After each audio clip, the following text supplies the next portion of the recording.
So then we get into the meat of it, the drama. And I have to hear your take on this.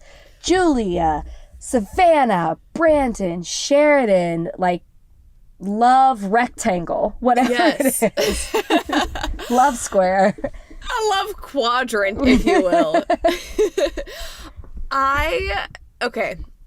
I have so many notes, and Come on. And I said this in the podcast last week. Julia is starting to rub me the wrong way, and that grew exponentially in this episode. And I have such an issue with, and we're going to dive into this conversation between her and Savannah when Savannah's on the line.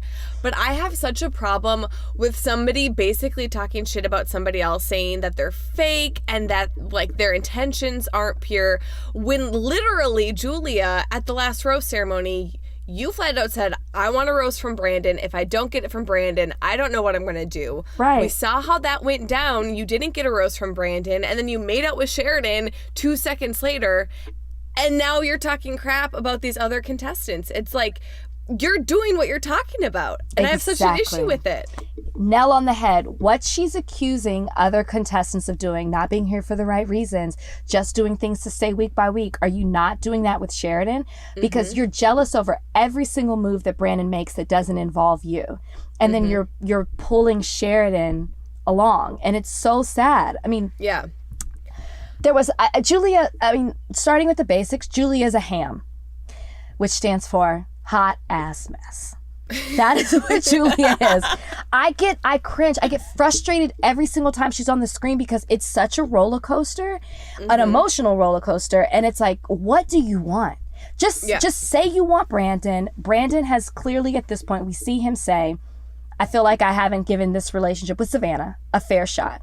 So I want to go all in and see if we can make it work. Now, Julia wasn't privy to that conversation, so she's watching it on the outside. So we, as the audience, see that Brandon and Savannah are trying to give it their all to see if there's really something there. Meanwhile, Julia is labeling it as fake, and she's like, you're giving so much PDA. And I'm like, well, they're a couple. Why are you watching? Why are you watching? What's Sheridan doing? And we've seen this in any other show, any other Bachelor, Bachelorette, Bachelor in Paradise show. Like, the more somebody fixates on another person or another relationship, like, that's when the downward spiral happens. And that's what we're seeing happen with Julia, but she doesn't want to admit it. She's so fixated on a separate couple that she's not even focusing on like what she's really there for. She's just talking smack on Brandon and Savannah. I was going to say Sheridan. There's just like, it's just such a mess. And I don't think Julia truly knows what she wants. I think she wants to try and stick around for a little bit longer and like work the right angles to do so. But I don't think in this situation, I don't think it's Savannah or Sheridan who's being fake. I think it's Julia.